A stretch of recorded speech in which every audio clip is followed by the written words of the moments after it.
Godzilla, directed by Ishiro Honda, was released on November 3rd, 1954. It is not only the start of the Godzilla series, but the kaiju genre as a whole. It's been 70 years since the release of this film, and I think everyone who's watching this knows the general production story of Godzilla. But for those who don't, the United States drops 2 atomic bombs on the Japanese cities of Hiroshima and Nagasaki, which led to the end of the Second World War.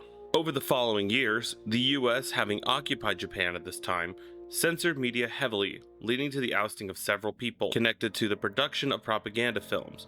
One of these being Eiji Tsuburaya. Tsuburaya had wanted to make a monster film for a long time, ever since he had seen King Kong on a theatrical re-release in Japan. He had submitted a story idea of a giant octopus attacking Japan, which had been rejected. Flash forward to 1954. Tsuburaya has been brought back to Toho by Awamori, who was also ousted for making propaganda films.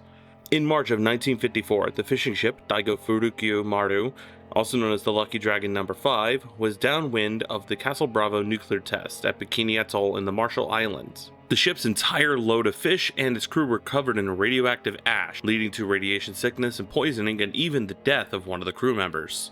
Around the same time, Toho producer Tomoyuki Tanaka needed to get a new production started for the November release slot, as their original plan, a co-production filmed in Indonesia and Japan, fell through. While flying back to Japan looking out of his airplane window, he was thinking of the Lucky Dragon incident and the recent film, The Beast from 20,000 Fathoms. This gets the gears turning to make Godzilla.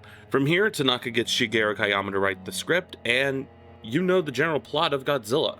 And since everyone knows the plot of this movie already, I'm going to do something a little different. This is more a collection of things I like in this movie that I think make it into the monumental film it is today.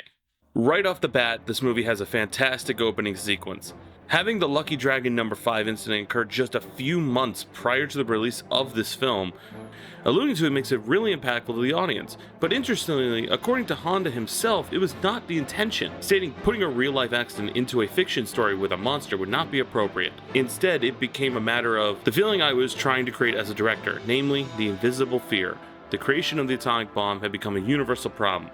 I felt the atomic fear would hang around our necks for eternity. One thing I think makes this movie work so well is the black and white cinematography. The cinematography by Masao Taimai is stunning with these deep, rich blacks. I think the cinematography is one of the major elements that makes this film so iconic. The striking silhouette of Godzilla against a gray sky is truly terrifying. One example of this is the typhoon sequence, where Shinkichi and his family are attacked by Godzilla.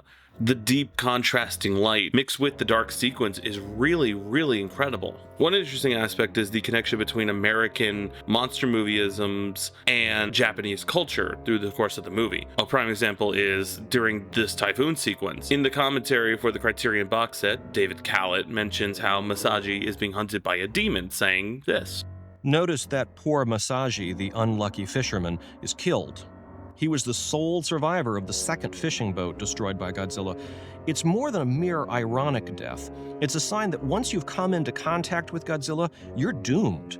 Just like people exposed to radiation, the death sentence follows you even if you appear to survive the original incident. It's akin to Japanese ghost stories, where a person becomes cursed by a supernatural contact and can't outrun the avenging spirit. I want to talk a little bit about how Godzilla is portrayed in this film. In this movie, he is the embodiment of nuclear power, but it starts more like a figure of folklore to the people of Odo. It's almost like the ancient legends of Japanese society are corrupted and changed by nuclear weapons. Maybe it was intentional to mirror the change in Japanese society following the war and the US occupation. I think one of the most interesting characters in this movie is Dr. Yamane, a scientist who is conflicted by the existence of Godzilla. On one hand, it's a never-before-seen, possibly last-of-its-kind creature that should be studied, but on the other hand, it is a threat to the world. He is shown as a solemn figure, saddened by the treatment of Godzilla, an apolitical person who is disturbed by the Diet's infighting over if the radioactive element of Godzilla should be made public, in fear of scaring the public and angering the nation, who is not stated in the film, who detonated the bomb. This leads into the scene where Yamane is sitting in silence after seeing the news of Godzilla being attacked with mines and presumed dead. The other most interesting character in this movie is Professor Daisuke Serizawa, another scientist who visibly shows the wounds of war, a man who went through the biggest conflict ever and seems changed by this. He discovered a special chemical mixture that can destroy all oxygen molecules in the water. This can be used as a weapon worse than the H-bomb in many ways.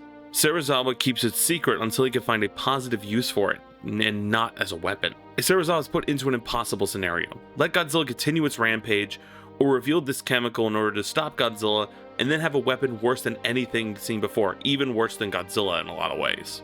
Serizawa deciding to use it and sacrifice himself to make sure no one can recreate the formula is a very powerful anti-war statement, something that is very prominent in a lot of Ishiro Honda movies. The war is referenced in many ways throughout the film, from people directly mentioning it to the visual similarity of evacuations mirroring the Tokyo air raids, and people having the possibility to have to leave their homes for the final time. The two attacks on Tokyo are some of the most iconic moments in the series.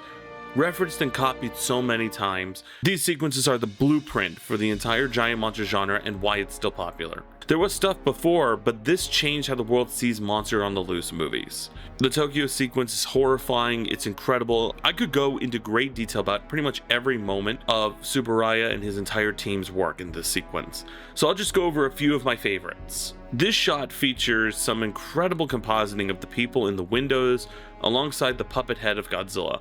This shot was actually a compromise because the original version of the shot did not come out right and only snippets could be used. A composited version of the diet building was added on top.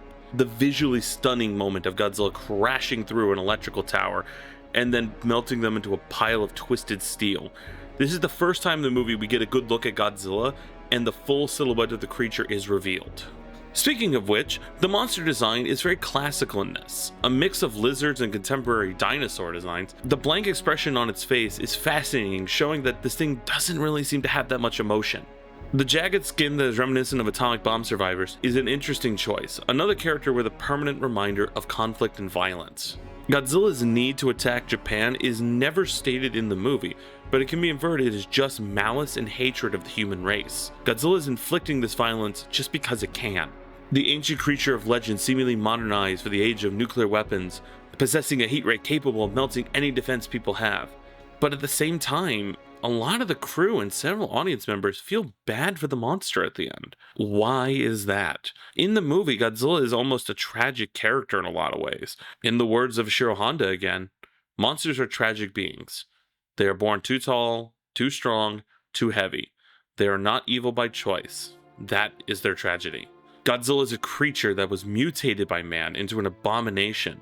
It seeks an almost retribution, and while this is horrible, the movie also presents the angles of it being just a creature trying to live, and a fascinating creature of science. The death of Godzilla at the end of the movie is something that leaves the audience feeling rather hollow. Not only the death of Godzilla, but for a scientist, only the greatest costs can vanquish Godzilla. And even still, another Godzilla could appear, and another, and another, and another, and because of that, Godzilla is now one of the longest running film series of all time. The thing that makes Godzilla last, in my opinion, is its ability to change. Not only from villain to hero, but from allegory to allegory. Godzilla can be anything, from the embodiment of nuclear weapons to the collected souls of war casualties seeking revenge upon a Japan who has chosen to forget what it has done, to a parable of governmental response to survivor's guilt. It did this one 3 times. The Godzilla series owes a lot to this movie. The ideas for so much of what people love about these movies started here. And today, on its 70th anniversary, it is still such a powerful, important film to remember and talk about.